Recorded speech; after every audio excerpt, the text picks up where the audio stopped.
Welcome take video group. मैं आपका विकास, आपको मेरे चैनल में एक बार फिर स्वागत करता हूं। तो स्टूडेंट, आपकी जो कंटिन्यू क्लासेस चल रही है सितंबर एग्जाम के लिए, जो कि मोस्ट इंपोर्टेंट क्लासेस चल रही है सी लैंग्वेज की, आप उसको ज्वाइन कर सकते हैं। और अभी मैंने कल आपके लिए क्लास और लगाई है आईसीटी की, जो कि प्रैक्टिस मोड की क्लासेस थी। इसमें मॉक टेस्ट की 2010 के और 2011 के सोल्यूशन करवाए गए थे। आप इस वीडियो को देख सकते हैं, इसका लिंक प्लेलिस्ट में मिल जाएगा। नहीं मिलता तो मुझको व्हाट्सएप मैसेज करें, मैं आपको दे दूंगा। और एक क्लास आपकी संडे को लगी है मॉर्निंग में आज, जो कि ओ लेवल की थी, कंप्लीट आपकी M2R4 की ITWD की ओल्ड सिलेबस वालों के लिए है। पूरी 1 आवर की स्पेशल क्लास है, इसको आप जाके देख सकते हैं। इसमें आपको पूरा लगभग रिवीजन आप अच्छे से हो जाएगा। ठीक है, तो कंटिन्यू मैं आपको साथ साथ इनकी क्लास भी अपलोड कर रहा हूँ। तो चलिए देखते हैं किस प्रकार से आज की टॉपिक है जो हमारे पास, जो कि सिलेबस के अनुसार बात करें तो हमने लास्ट टॉपिक आपका लूप पर जो खत्म कर दिया था लगभग। इसमें 1-2 चैप्टर होंगे, जैसे कि आपका इन्फिनाइट लूप होगा, स्विच केस हो गया।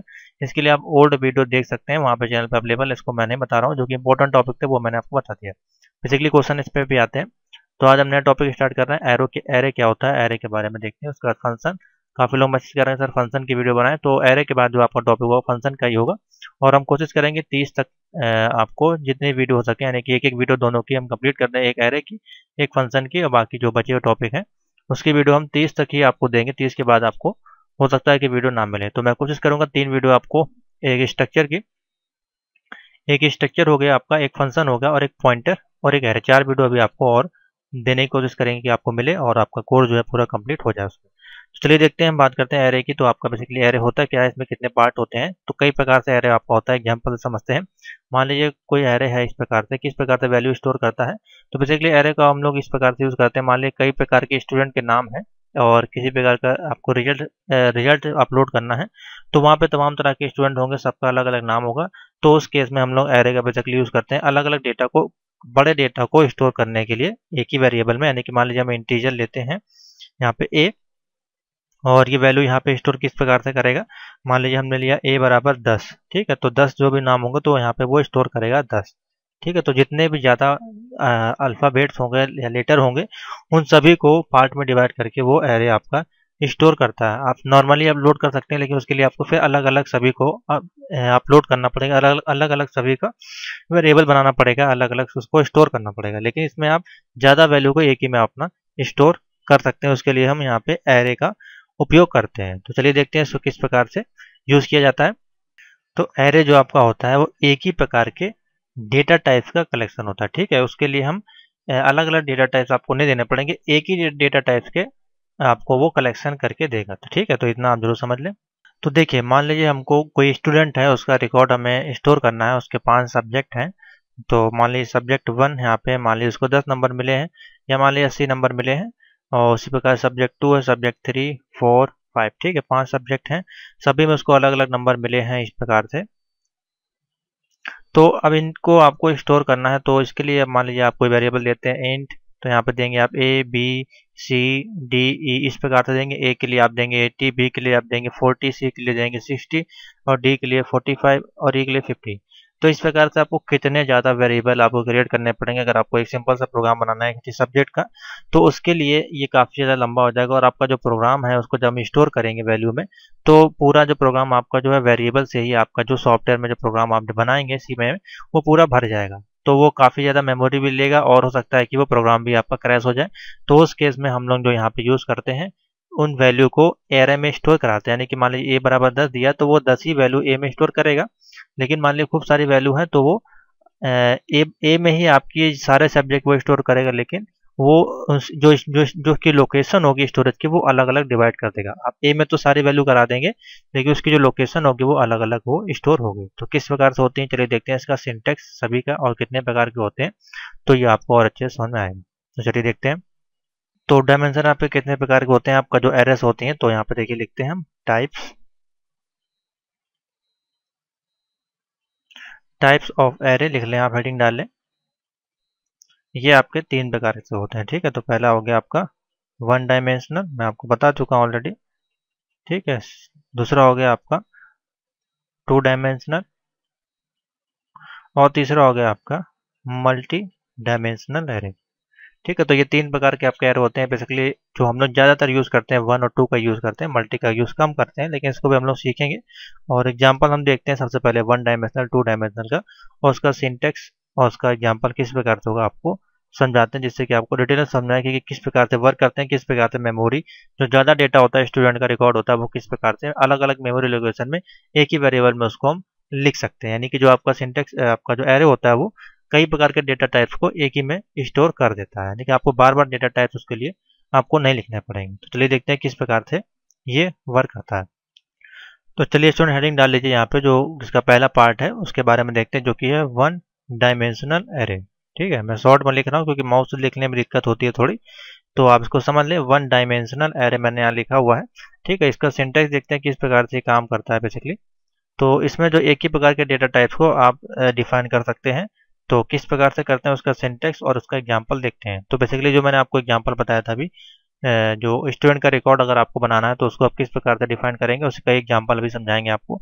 तो इसको बेसिकली हम तीन प्रकार से डिवाइड करते हैं। अगर आपका इसका सिंटेक्स देखें तो सबसे पहले जो आपका डेटा टाइप्स होता है वो लिखा जाता है यहाँ पे। तो आप लिखेंगे यहाँ पे डेटा टाइप।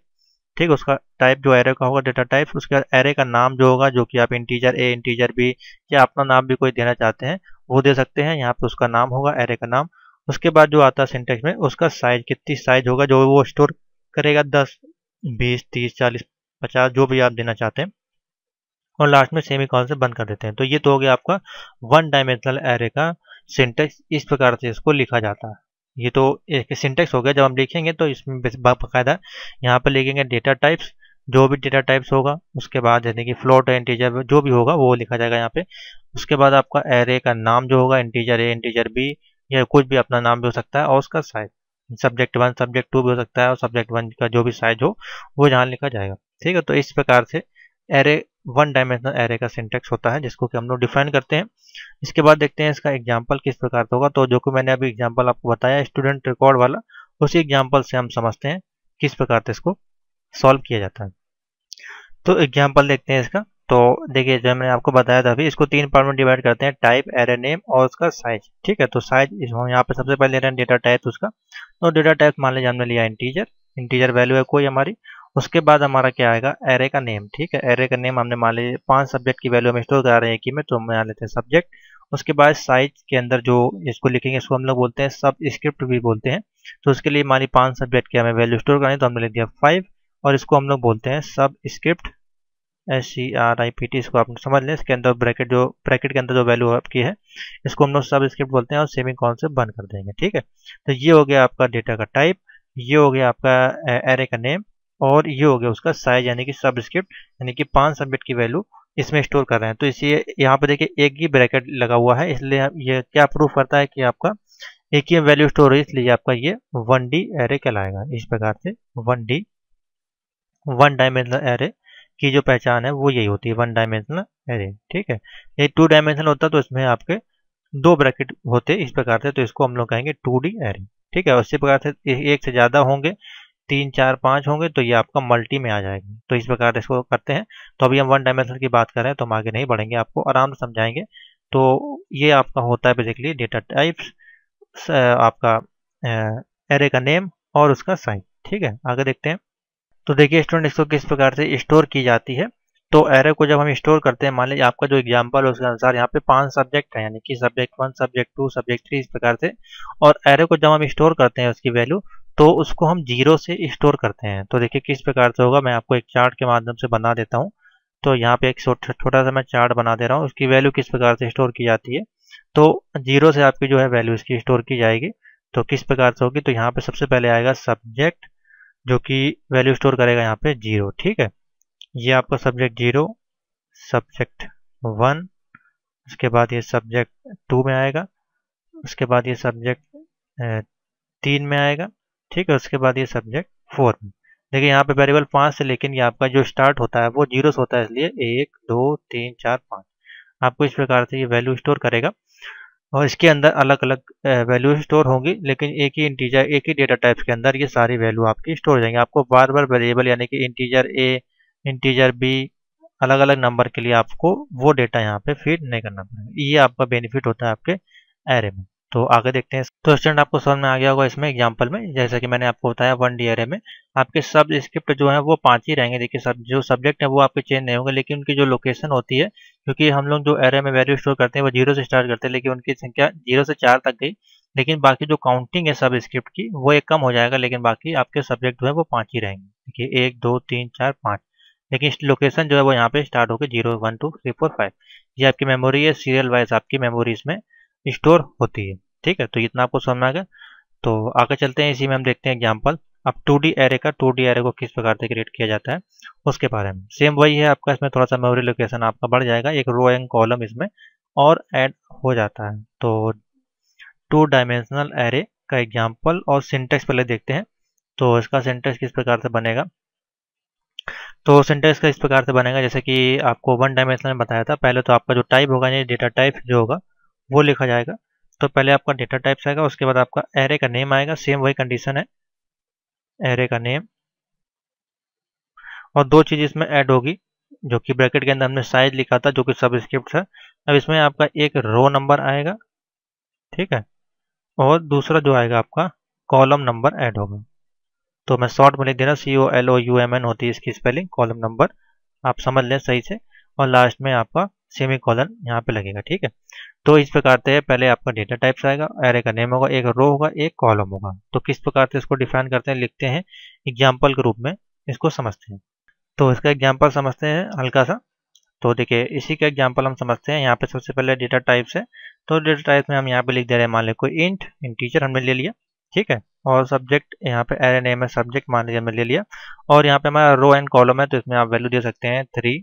मान लीजिए 3 रो हैं आपके और 4 कॉलम है मान लीजिए आप। तो इस प्रकार से इसमें बंद कर दिया आपने। अब देखिए इसको किस प्रकार से हम अगर इसको आपको पता करना है कि इसमें कितने नंबर ऑफ एलिमेंट हैं, यानी कितने रोज हैं कितने कॉलम्स हैं, उसको अगर आपको जब स्टोर कराएंगे तो ये ऐसे आपका जो एरे होता है डायमेंशनल के रूप में, उस रूप में ये आपका वैल्यू को स्टोर करता है डायमेंशनल के रूप में बेसिकली। तो देखिए किस प्रकार से होगा, तो इसका नंबर ऑफ एलिमेंट आप किस प्रकार से पहचान पाएंगे, तो यहाँ पे लिखते हैं number of element equal to, इसका जो फॉर्मूला होता है R इंटू सी, यानी कि रो इंटू कॉलम। तो रो कितने हैं आपके 3 हैं और कॉलम इंटू कितने हैं 4 है, तो कितने होगा 3 चौके 12।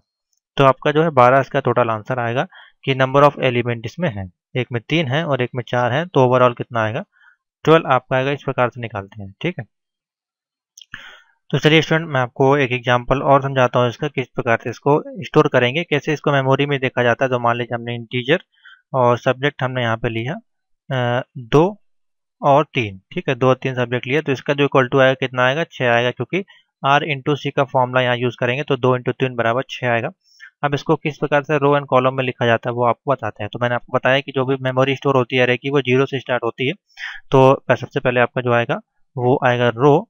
तो देखिए आप लिखते हैं रो, तो किस प्रकार से स्टार्ट होगा 0, उसके बाद आपका आएगा रो 1। देखिए आपके 2 हैं, 2 मेमोरी स्टोर हो रहे हैं यहाँ पे 0 और 1, ठीक है। लेकिन इसको लिखा जाएगा 0 और 1 से, यहाँ पे 1 और 2 नहीं लिखा जाएगा, स्टार्ट होता है 0 से।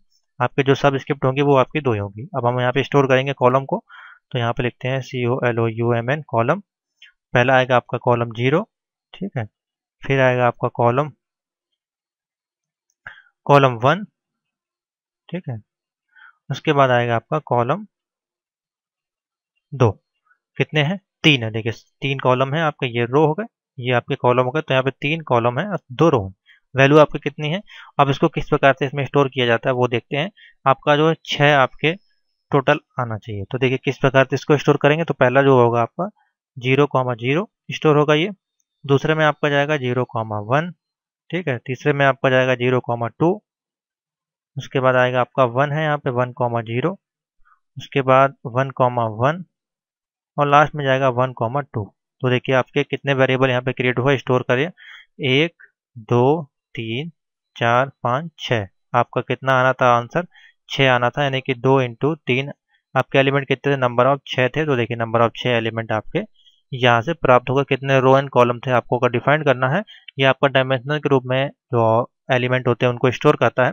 तो इस प्रकार से ये स्टोर करेगा और आपको दिखाई देगा। ठीक है, तो समझ में आ गया। मान लीजिए आपको किसी को इसमें प्रिंट आउट में लेना है, यानी कि मान लीजिए आपको 1,1 को प्रिंट करना है और उसका आउटपुट देखना है कि हाँ इसमें कौन सी वैल्यू स्टोर हो रही है। तो किस प्रकार से लिखेंगे, सब्जेक्ट 1,1, तो इसको आपको प्रिंट करके दे देगा। किसी और का लेना है, मान लीजिए रो का लेना है, तो आप लिखेंगे रो 1,0, तो ये इसकी वैल्यू आपको प्रिंट होके आ जाएगी। ठीक है, तो समझ में आ गया आपको वन डायमेंशनल टू डायमेंशनल किस प्रकार से काम करता है, उसका सिंटेक्स, उसका एग्जाम्पल और वैल्यू किस प्रकार से स्टोर करता है, जीरो का मतलब क्या होता है। तो वो मैंने सारी चीज़ें आपको इस वीडियो में डिफाइन कर दी है। इसी में नेक्स्ट चैप्टर हम ऐड करेंगे, उसमें और डिटेल में इसके बारे में एग्जाम्पल के साथ समझेंगे। तो यहाँ तक की वीडियो अगर समझ में आई तो वीडियो को लाइक कर दें और शेयर कर दें। तो चलिए स्टूडेंट, आज की वीडियो में आपको बताएंगे कुछ और एग्जाम्पल्स के बारे में वन डायमेंशनल एरे के, और क्या क्या एग्जाम्पल होते हैं, किस प्रकार से उसको स्टोर किया था और डिटेल में समझेंगे। तो मान लीजिए यहाँ पे इससे पहले आपको बता चुका हूँ मैं, जो इससे पहले की जो चैप्टर था इसमें, उसमें मैंने आपको समझा दिया किस प्रकार से स्टोर करते हैं वैल्यू को। उसको आप जरूर देखें, तभी आपको ये समझ में आएगा। तो मान लीजिए आपके पास कोई, मैं 5 सब्जेक्ट लूँगा यहाँ पे और उनका टोटल करके आपको बताऊँगा किस प्रकार से उनका स्टोर किया जाएगा। तो देखिए, मान लीजिए इन टीचर कोई सब्जेक्ट है आपका और उसमें 5 सब्जेक्ट है आपके, ठीक है। तो इसको किस प्रकार से मेमोरी में स्टोर किया जाता है वो हम पहले समझते हैं। तो ये मेमोरी है आपकी, तो मैंने आपको बताया कि जीरो से आपकी मेमोरी जो है वो स्टोर करता है। तो यहाँ पे जो आपका मेमोरी किस प्रकार से स्टोर करेगा, सब्जेक्ट पहले तो आपका जीरो आएगा, उसके बाद सब्जेक्ट टू आए, यहाँ पे वन आएगा, फिर यहाँ पे टू आएगा, फिर यहाँ पे थ्री आएगा और यहाँ पे आएगा फोर। ठीक है, तो इस प्रकार से ये 5 सब्जेक्ट लेगा। अब आपको ये देखिए, यहाँ पे 5 सब्जेक्ट के नंबर है। मान लीजिए ये आपका हिंदी का है, ये आपका इंग्लिश का है, ये मैथ का है, ये साइंस का है, ये आर्ट का है, ठीक है। तो इन सभी विषयों के नंबर आप इसमें स्टोर करने हैं। मान लीजिए आपको नंबर मिले हैं इंटीजर, मान लीजिए आपको बराबर ए बराबर, मान लीजिए आपको मिले हैं 50 नंबर। तो ये इसको किस प्रकार से आप स्टोर करेंगे इनके अंदर। तो देखिए यहाँ पे आपको किस प्रकार से लिखना पड़ेगा। मान लीजिए आपको रो नंबर इसमें आपको सबमिट स्टोर कराना है, यानी कि सब्जेक्ट दो में। तो सब्जेक्ट दो वाले में कितने नंबर आपको मिले हैं यहाँ पे, वो आप यहाँ पे लिखेंगे। यहाँ पे जीरो है, वन, तो यहाँ पे टू नंबर की वैल्यू स्टोर होगी। कितने आपको मिले हैं, 50, तो आपने यहाँ लिख दिया 50। उसी प्रकार से सब्जेक्ट नंबर 4 में आपको कितने, वो 5 में आपका स्टोर होगा, यानी कि 5 नंबर आपका आर्ट वाला है, 3 नंबर आपका मैथ का था, यानी कि मैथ में आपको 15 नंबर मिले थे। तो वैल्यू आपकी किस में स्टोर होगी, सब्जेक्ट नंबर 2 में। उसी प्रकार सब्जेक्ट नंबर 4 आपका लास्ट में आएगा, जो कि आर्ट के हैं, इसमें नंबर आपको मिले 100। तो ये वैल्यू यहाँ पे इस प्रकार से स्टोर होगी, ठीक है। आपको किस प्रकार से मेमोरी में स्टोर करनी होती है, लोकेशन के अनुसार, यानी कि 5 सब्जेक्ट हैं, यहाँ पे 10 सब्जेक्ट भी हो सकते हैं।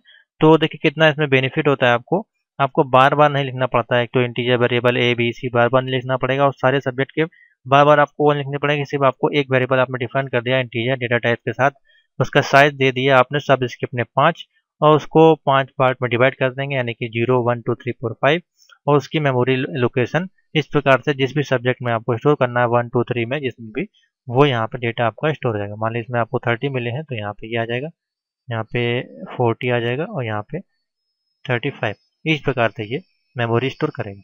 अब इसका टोटल किस प्रकार से करते हैं वो देखते हैं। अब इसको देखिए एक और तरह से लिख सकते हैं। मान लीजिए हमने लिखा इंटीजर, ठीक है, और a बराबर यहाँ पे लिखा हमने 4। अब इसको इक्वल टू करके जो इसके अंदर हमें वैल्यू स्टोर करनी है वो भी हमने यहाँ पे इक्वल टू में डिफाइन कर दी, यानी कि इसके अंदर में स्टोर करेंगे 5 10 20 और 25। तो हमने इसी के अंदर आपको इसकी वैल्यू भी डिफाइन कर दी कि हाँ, हमको इसके अंदर 4 वेरिएबल हैं और उनकी वैल्यू ये है। तो आप इस प्रकार से भी दे सकते हैं। अब ये मेमोरी में किस प्रकार से स्टोर करेगा, बहुत ही सिंपल है, आपको ऑलरेडी पता चल चुका है। तो देखिए मैं आपको बता दे रहा हूँ यहाँ पे। तो पहले में आपका जाएगा 5, दूसरे में आपका 10 जाएगा, और तीसरे में आपका जाएगा 20, उसके बाद जाएगा 25। और ये किस प्रकार से स्टोर करेगा, A0 में जाएगी आपकी 5, A1, A2 और A3। वेरिएबल कितने हैं, 1 2 3 4, ठीक है। तो इस प्रकार से भी आप इसमें मेमोरी में स्टोर करा सकते हैं। तो चलिए स्टूडेंट, अब आपको बताते हैं कि जो 5 सब्जेक्ट के जो नंबर आप स्टोर करेंगे उनका टोटल करेंगे, किस प्रकार से उनको एरे में लिखा जाता है और वो कैसे फॉर लूप के साथ मिलकर एक्सिक्यूट करता है प्रोग्राम को, और कैसे टर्मिनेट होता है, स्टेप बाय स्टेप देखेंगे। तो यहाँ पे मैंने हेडर फाइल को यूज़ कर लिया, इंक्लूड studio.h, इंक्लूड cornea.h, और मेन फंक्शन यहाँ पे लगा दिया। अब इसके आगे का प्रोग्राम स्टार्ट करते हैं। मैं आपको एक एक लाइन स्टेप बाय स्टेप बताऊंगा कैसे इसको लिखना है, ठीक है। तो आपको यहाँ से पूरा अच्छे समझ में आएगा। तो यहाँ पे हमने ब्रैकेट ओपन किया, ठीक है। सबसे पहले हम कोई इंटीजर देंगे, तो हमने लिखा इंटीजर। तो हमारे यहाँ पे इंटीजर, जैसे कि हमने बताया था आपको, पहले आपका आएगा एरे का जो भी डेटा टाइप होगा, उसका एरे का नेम, और उसके बाद उसका साइज। तो देखिए किस प्रकार से डिफाइन किया जाता है। तो यहाँ पे हम लेते हैं कोई सब्जेक्ट हम कितने दे रहे हैं, यहाँ पे 5 सब्जेक्ट दे रहे हैं। उसके बाद आई जो है हमारा, यहाँ पे हम कोई दे सकते हैं, ABCD कुछ भी आ सकते हैं, वेरिएबल दे सकते हैं। यहाँ पे आई में हम वैल्यू को स्टोर करेंगे, और उसके बाद उसके बाद जो हमारा आएगा वो क्या आएगा, उसको ले रहे हैं टोटल, यानी हमको टोटल करना है, तो हमने यहाँ वेरिएबल दे दिया टोटल इक्वल टू 0 दे देते हैं, जिससे कि हमारी जो वैल्यू स्टार्ट होती है, इसकी जो वैल्यू स्टोर होती है वो 0 से स्टोर होती है, यानी कि सबसे पहले सब्जेक्ट की वैल्यू जाएगी 0 में, 5 सब्जेक्ट की 01 02 सब्जेक्ट 0 सब्जेक्ट 1 सब्जेक्ट 2 और 4 तक आपकी जाएगी, लेकिन जो वेरिएबल होंगे सब स्किप के वो 5 होंगे, तो इसलिए हमने यहाँ पे टोटल दे दिया है 0। ठीक है, इस प्रकार से हमने डिफाइन कर दिया। अब हमको इसको प्रिंट करना है, यानी कि हमको नंबर 5 नंबर प्रिंट कराना है, उसका प्रोग्राम देते हैं प्रिंट एफ में। तो 5 नंबर प्रिंट करने के लिए हम दे देंगे यहाँ पे एंटर एंटर 5 नंबर, ये दे दिया हमने, इसको सेमीकोलन से बंद कर दिया, नीचे आए। अब यहाँ पे हम फॉर लूप की कंडीशन को लगाते हैं। पहली कंडीशन जो हमारी बनेगी वो किस प्रकार से होगी, आई में हम ले रहे हैं लूपिंग का प्रोग्राम, तो आई इक्वल टू 0 ले रहे हैं सबसे पहले, क्योंकि आई इक्वल टू 1 नहीं ले सकते हैं, क्योंकि 1 लेंगे तो 0 की जो वैल्यू है वो आपकी छूट जाएगी, यानी कि सब्जेक्ट जो 0 होगा उसमें वो वैल्यू स्टोर नहीं करेगा, इसलिए यहाँ पे हम आई इक्वल टू 0 से स्टार्ट करेंगे। जब भी हम स्टार्ट करेंगे एरे में तो 0 ही डिफाइन करेंगे, 1 2 नहीं स्टार्ट करेंगे। और किसी प्रोग्राम में आप ले सकते हैं, यानी कि लूप का प्रोग्राम लेंगे तो आई इक्वल टू 1 ले सकते हैं, लेकिन जब भी हम एरे का प्रोग्राम स्टार्ट करेंगे तो आई इक्वल टू 0 ही लेंगे, क्योंकि हमको जो वैल्यू स्टोर करनी होती है वो 0 के फॉर्म में स्टोर करता है। ठीक है, तो ये हो गया आपका। आगे चलते हैं, इसमें लेते हैं I is less than equal to 5, यानी कि 5 से कम हमको वैल्यू स्टोर करानी है, क्योंकि हम ऑलरेडी यहाँ पे 0 ले रहे हैं, तो 0 1 2 3 4 तक की वैल्यू प्रिंट होगी, इसलिए I is less than equal to 4 तो ज़्यादा वो वैल्यू नहीं जानी चाहिए। उसके बाद आई इंक्रीमेंट लगाएंगे ये इस प्रकार से। ठीक है, नीचे आते हैं। अब ये तो हमने लगा दिया, यहाँ पे ब्रैकेट ओपन होगा। ठीक है, इसके बाद हमको वैल्यू को स्टोर करानी है, यानी कि हर एक सब्जेक्ट की वैल्यू स्टोर करनी है। तो वैल्यू स्टोर करने के लिए हम कौन सा फॉर्मूला लगाते हैं, स्कैन एफ का। हमने लिखा स्कैन एफ और परसेंट डी लगाया। ठीक है, कॉमा किस में स्टोर करेंगे, एंड के साथ सब्जेक्ट आई में, आई के अंदर हर सब्जेक्ट की वैल्यू आपकी स्टोर होगी। सब्जेक्ट आई में 1 पहले 0 की होगी, फिर 1 की होगी, फिर 2 की होगी, फिर 3 की होगी, फिर 4 की, इसी प्रकार तो 5 सब्जेक्ट की वैल्यू इसमें स्टोर होगी। ठीक है, तो ये हो गया आपका स्कैन एफ। इसी में अब हम टोटल की वैल्यू स्टोर कराएंगे। तो देखिए टोटल किस प्रकार से होगा, टोटल प्लस आपका जो भी सब्जेक्ट होगा आई, हो गया।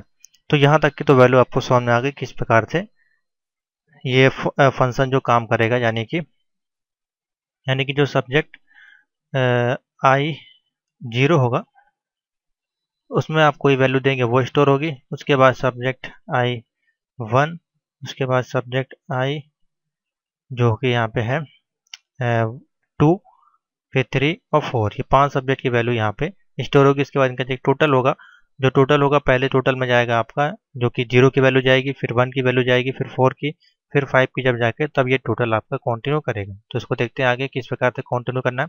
तो यहाँ तक तो आपकी एक फॉर लूप की कंडीशन होगी। इसके बाद हम फॉर लूप को प्रिंट कराएंगे। अभी तो आपका फॉर लूप प्रिंट नहीं हुआ है यहाँ पे, तो आप फॉर लूप में 2 कंडीशन लगाएंगे, एक प्रिंट एफ में टोटल की और एक सब्जेक्ट जो आपके प्रिंट होके आएंगे। तो यहाँ तक तो हो गया। अब नीचे आते हैं, फिर से एक फॉर कंडीशन लगाते हैं, फॉर आई इक्वल टू 0। ठीक है, आई इज लेस देन 5। इसके बाद आई प्लस प्लस, और अब प्रिंट करते हैं इसको, print F percent D comma subject I. ठीक है, कोई गलती होगी तो उसको देख लेते हैं हम लोग। हाँ, एक गलती हो रही है यहाँ पे, देखिए को ये नहीं लगाया हम लोग ने, इसलिए वाइट कलर से नहीं आ रहा। ठीक है, अब ठीक है, नीचे आते हैं, प्रिंट एफ लगा दिया और यहाँ पे एक ब्रैकेट को हमने फॉर लूप की जो कंडीशन थी उसको हमने यहाँ बंद कर दिया। नीचे आएंगे,